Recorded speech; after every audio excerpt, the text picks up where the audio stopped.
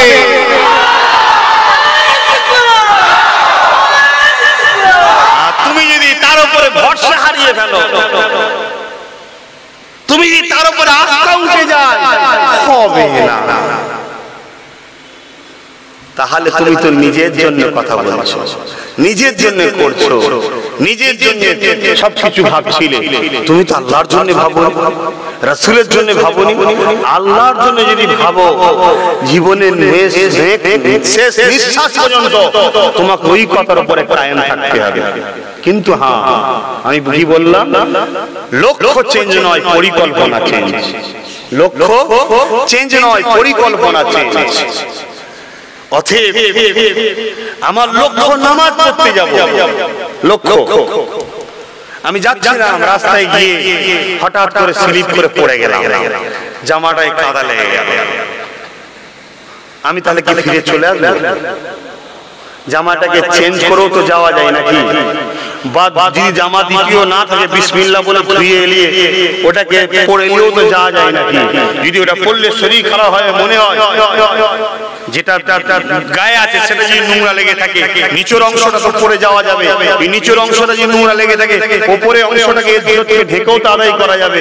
যদি কিছুই না থাকে তারপরেও রঙ্গ নামাজ তোমাকে একা একা পড়া যাবে, একা একা, কিন্তু তোমাকে নামাজ কাজা করা যাবে না। তোমার লক্ষ্য নামাজ পড়তে হবে, এটা তোমার লক্ষ্য, সেই লক্ষ্যতে তোমাকে থাকতে হবে। এরকম বহু লক্ষ্য আছে, আশা করছি সবই আপনি বুঝতে পারছেন। আল্লাহ কেন ভালোবাসার মানুষ দিলের কথাও কিছু বোঝে, তাই তো নাকি গো? আর ভালোবাসার মানুষ যে নয় সে সবসময় খুঁত ধরবে, এটা থাকবে, এটা দুনিয়া। এই দুনিয়ায় যদি খুঁত ধরা লোক না থাকে তাহলে তুমি ভালো কাজ করছো বুঝবি বা কি করে। তো যাক, আমার ইমাম তিনটে কথা তাহলে বলেছে। একটা,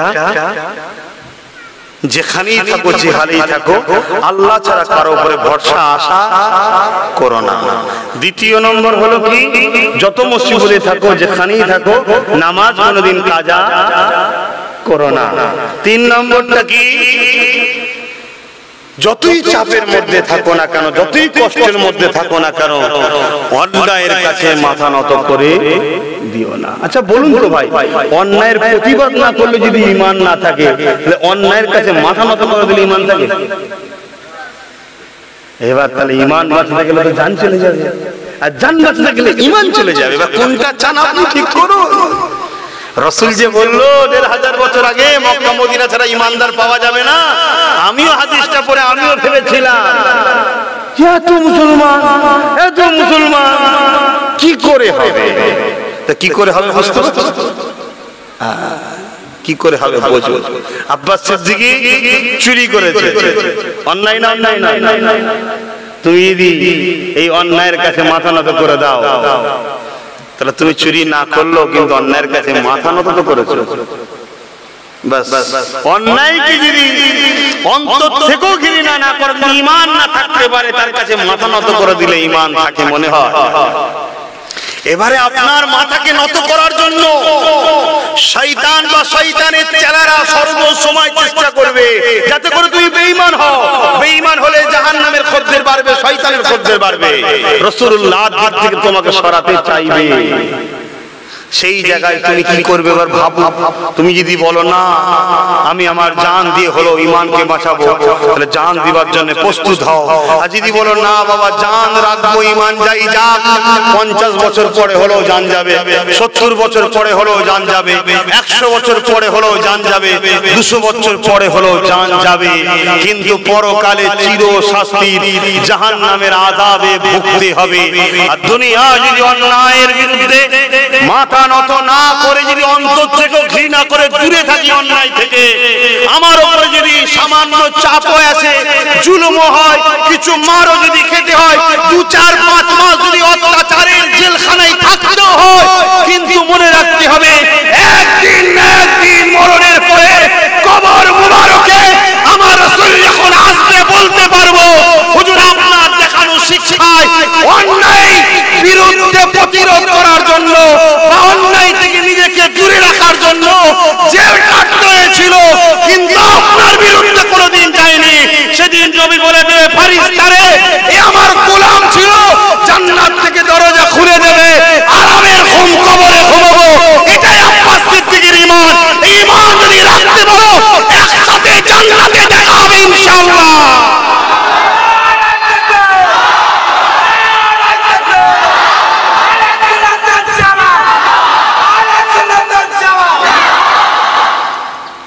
আর যদি না রাখতে পারো, রাসূল কখনো মিথ্যা বলে না, তাই তো নাকি?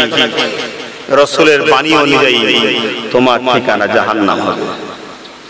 অনেকে মনে করতে পারে ভাই আমার নামাজ আছে, আমার রোজা আছে, আমার হজ আছে, আমার দাড়ি আছে, আমার টুপি আছে, আমার তাবলীগ আছে, আমার হজ আছে, আমার যাকাত আছে, তাও হবে না।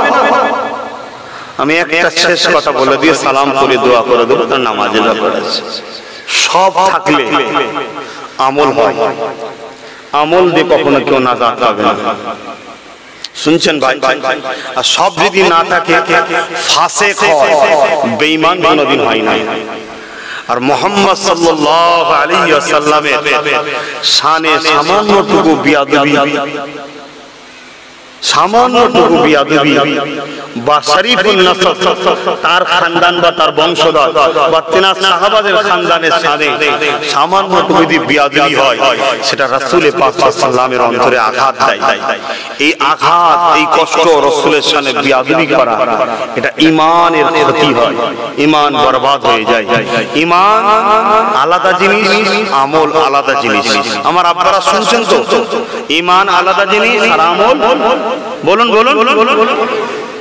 কারো যদি নামাজ কোন রকম ভাবে ত্রুটি হয়ে যায়, জানবেন ঈমানের আমলে কমজোরি, বা কেউ যদি নামাজ কাজা করে ফেলে, তাকে ফাসিক বলা হয়। কি বলা হয়? ফাসিক, বেঈমান না। আর যদি কেউ রাসূলের সামনে বিয়াদবি করে ফেলে, বিয়াদবি, বেঈমান হয়ে যাবে। অতএব ঈমান আলাদা জিনিস, আমল আলাদা জিনিস। এখন সারা পৃথিবী জুড়ে দুই দিক দিয়ে আমাদেরকে বরবাদ করতে চাইছে। এক সাধুরূপী শয়তান দ্বারা আমাদের ঈমানকে শেষ করতে চাইছে। আমার এই কড়া কড়া কথাতে খারাপ লাগছে না তো? এই সাধুরূপী শয়তান বললাম ভাই, আমি সেই রকমই রয়েছি, চেঞ্জ কিছু হয়নি। কথা বুঝে আসছেন না? হ্যাঁ, আমি রাসূলের দেখানো রাস্তাতে রাসূল কিছু উপকৌশল শিখিয়েছে, সেই উপকৌশল অবলম্বন করছি। সময়ের সাথে সাথে সব বলবো কি করছি। কথা বুঝছেন না? বুঝবেন না? এতটুকু মনে রাখতে পারেন, এতটুকু বিশ্বাস রাখতে পারেন, নবীর গোলামদের পক্ষে ছিলাম, আছি, থাক থাক থাক থাক থাক। তাহলে কি বললাম, কি বলছিলাম জানেন? সময় একেবারে নেই। কি বলছিলাম জানেন?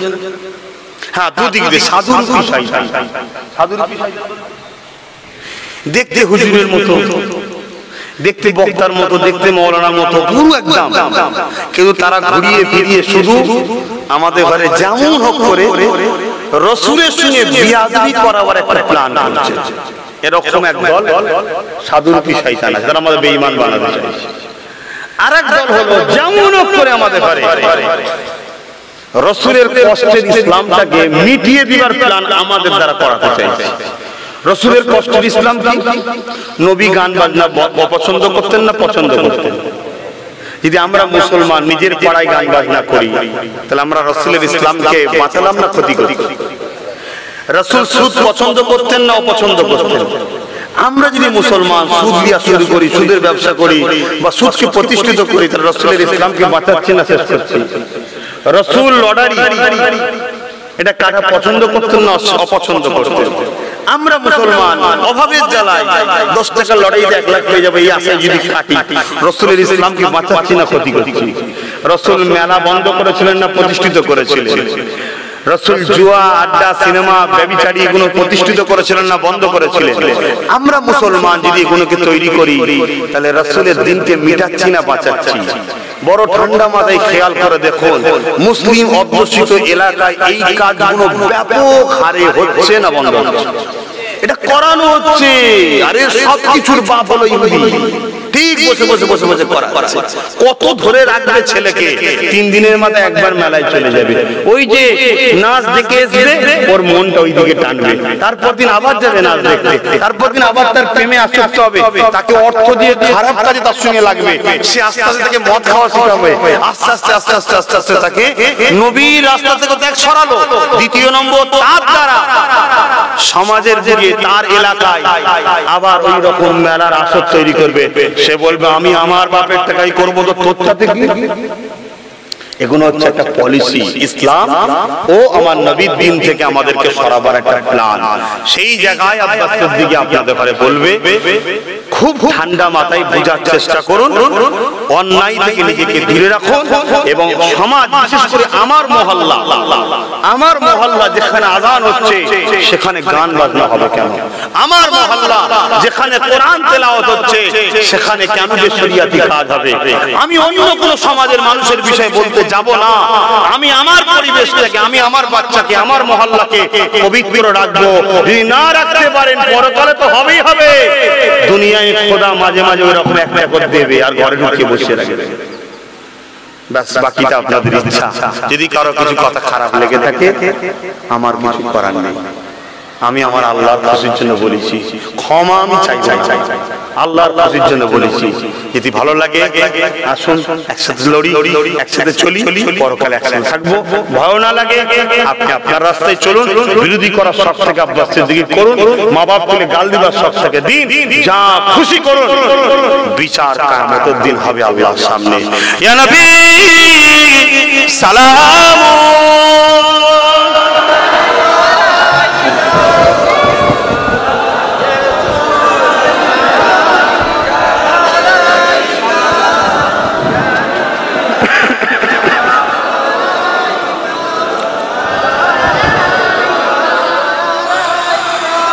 طلع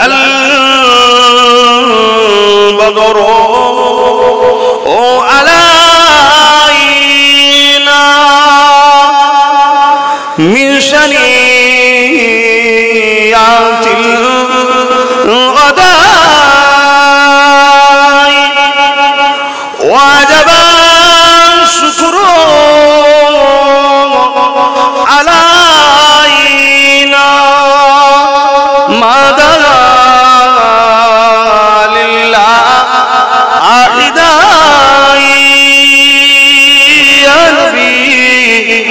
سلام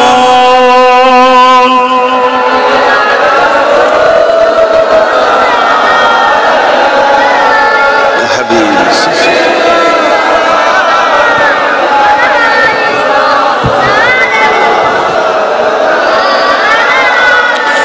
কঠিন হাসরের দিনে কি আছে মোদে কপালে গুনাহগার উম্মাত আতো আপনার লইবেন সঙ্গে এ মাহশরে নবী সালাম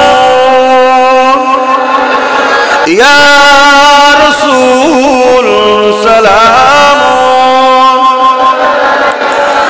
ইয়া হাবিব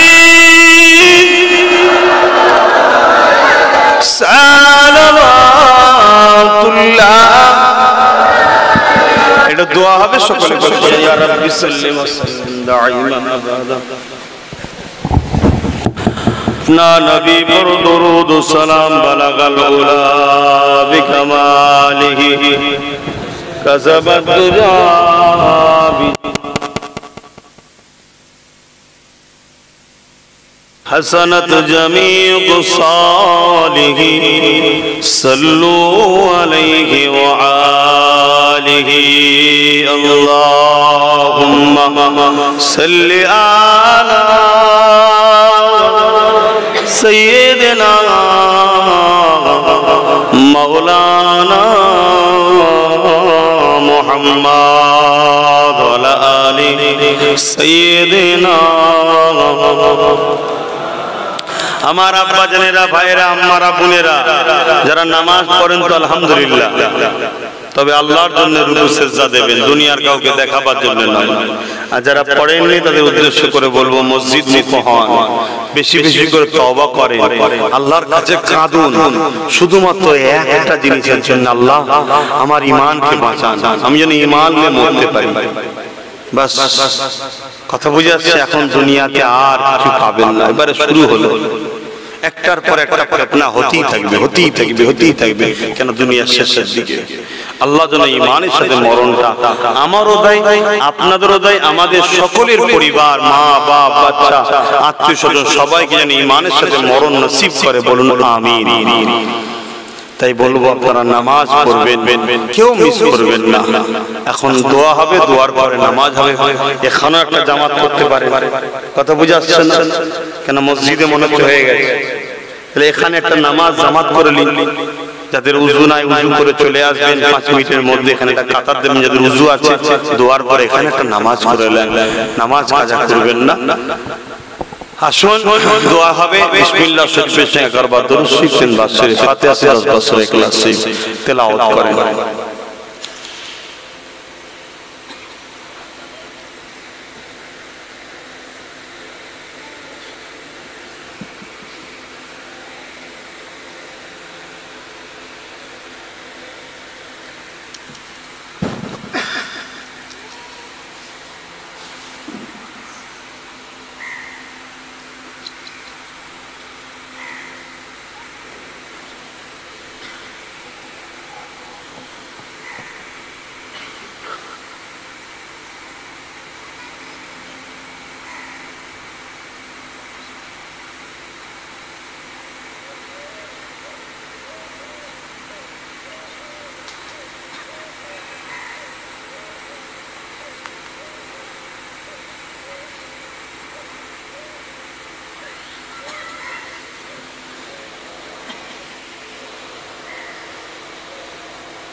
যে যা পড়েছেন আমাকে তেলাওয়াত করুন। আসেন আল্লাহ পাকের দরবারে তওবা করব। 5 ওয়াক্ত নামাজ পড়বেন, এক মাস রোজা রাখবেন, বাপ মার খিদমত করবেন, বড়দের সম্মান করবেন, ছোটদেরকে স্নেহ করবেন। মুমিন মুসলমানের ভাই ভাইরাই মিলেমিশে থাকবেন। একজনের অসুবিধা হলে আর্থিক দিয়ে, কারবার দিয়ে, ব্যবসা বাণিজ্য দিয়ে আপনার আরেক মুমিন ভাইকে বড় করার চেষ্টা করবেন। আল্লাহ আপনাকে বড় কালে বড় করবে, সহযোগিতা করবেন। মুমিন মুসলমানকে সহযোগিতা করবেন, পিয়ার করবেন, ভালোবাসবেন। সর্বদিক দিয়ে আপনার ভাই হিসাবে তার পাশে দাঁড়াবেন। ফুরফুরা শরীফ মুজাদ্দিদ জামাত আল্লাহ হুজুর রাহমাতুল্লাহ আলাইহিস সালাম আমার নয়, আমার আব্বার নয়, আমার দাদুর নয়। আব্বাস খারাপ, আব্বাসের থেকে সরে যাবেন। জীবনে কোনোদিন তাদাবীরকে ছেড়ে দেবেন না। যদি বাঁচতে চান জাবানার মুজাদ্দিদ তেনাকে মজবুত করে ধরবেন। অর্থাৎ তিনি যে আকীদা মাসলা মাসাইল আমাদের কাছে রেখে গেছে কোরআন সুন্নাহ ইজমা কিয়াস অনুযায়ী, সেই আকীদা মাসলাকে মেনে চলবেন। মুফতি আজম মেজর হুজুর পীর কেবলা বলেছেন শরীফুন নসবদের ঘরে সম্মান করা ওয়াজিব। অর্থাৎ নবীর খানদান, সাহাবাদের খানদান সম্মান করা ওয়াজিব। ওয়াজিবকে তরক করলে কাবিরা গুনাহ হয়, অস্বীকার করলে ঈমান চলে যায়। তাই বলবো যদি কোনো আহলে রাসূল বা আওলাদে সাহাবা যদি দেখেন ভুল করছে, আপনার মনে হচ্ছে তার থেকে দূরে সরে যাবেন, তার সমালোচনা করার অধিকার ইসলাম আপনাকে দেয় নাই। এরপরও যদি আপনি পাওয়ার দিয়ে, ক্ষমতা দিয়ে, রক্তের গরমে আপনি করতে চান, করতে পারেন, কোনো অসুবিধা নেই। ইতিহাস বলছে করেছে, তারা বরবাদ হয়েছে, জাহান্নামী হয়েছে, আপনিও বরবাদ হবেন, জাহান্নামী হবেন, কারো কিছু যায় আসে না।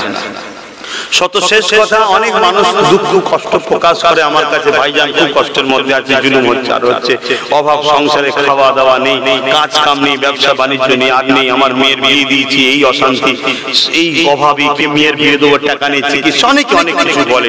আমি একটাই কথা বলবো, ভাই যতটুকু আমার ক্ষমতা আছে ততটুকু করছি, আগামীতেও করব। যেখানে আমার ক্ষমতা নেই সেখানে আমার করারও কিছু নেই। কিন্তু আপনাকে আমি বলবো একটাই কথা, যখন হকের পক্ষে আপনি চলছেন, আপনার উপরে মুসিবতটা অন্যজনের থেকে একটু বেশি হবে দুনিয়ায়। কেন দুনিয়া সিদরুল মুমিনিন ওয়া জান্নাতুল লিল কাফিরিন। মুমিনদের জন্য দুনিয়াটা হলো জেলখানা, আর কাফেরদের জন্য দুনিয়াটা শান্তির জায়গা। এই জেলখানায় একটু কষ্ট হবে। আমার রাসূল যেমন সাহাবাদেরকে বলেছিলেন, বাবা সবর করো, সবর করো, হুজুর আমাকে মেরে দেবে বলছে, সবর করো, হুজুর আমাকে বুকে ভারী পাথর চেপে দিয়েছিল, আপনাকে ছাড়তে বলছিল, রাসূল বলেছিলেন সবর করো। যখন খুবই অত্যাচার হলো, রাসূল বলল একটু গা ঢাকা দাও, অন্য জায়গায় চলে যাও, অন্য জায়গায় চলে গেল। এমন দিন আসলো রাসূল পাক সাল্লাল্লাহু আলাইহি ওয়াসাল্লাম তিনি একদিন মক্কা থেকে চলে গেলেন, কিন্তু 10 বছর পরে সেই মক্কাকে রাসূলের হাতে আল্লাহ দিলেন। সবর করো, আল্লাহর উপরে ভরসা রাখো। সকলে পড়ুন তাওবা। বিসমিল্লাহির রহমানির রহিম। আল্লাহ তাআলা আমি জানা অজানা, ইচ্ছা অইচ্ছা সকল গুনাহ হইতে তওবা করিতেছি। আস্তাগফিরুল্লাহ রাব্বি মিন কুল্লি জামবি ওয়া আতুবু ইলাইহি। আশহাদু আল্লা ইলাহা ইল্লাল্লাহু ওয়াহদাহু লা শারীকা লাহু ওয়া আশহাদু আন্না মুহাম্মাদান আবদুহু ওয়া রাসূলুহু। লা ইলাহা ইল্লাল্লাহ মুহাম্মাদুর রাসূলুল্লাহ সাল্লাল্লাহু আলাইহি ওয়াসাল্লাম। ভাই চিলে কান নিয়ে চলে গেছে, চিলে কানলে চলে গেছে, ছোটবেলায় শুনেছেন না, চিলে কানলে চলে গেছে, চিলের পিছনে ছুটছে, আর কানে হাত দিয়ে দেখে, তাই তো নাকি? আব্বাস সিদ্দিকী এই বলেছে, আব্বাস সিদ্দিকী ওই বলেছে, শুনে লাভ নেই, নিজে একবার শুনুন, নিজে একবার পুরোটা শুনুন, তাই তো নাকি? নিজে একবার দেখুন কান আছে না নেই, চিলের পিছনে ছুটে লাভ নেই। দুনিয়া অনেক কিছু বলবে, প্রেম যদি থাকে নিজে থেকে দেখুন।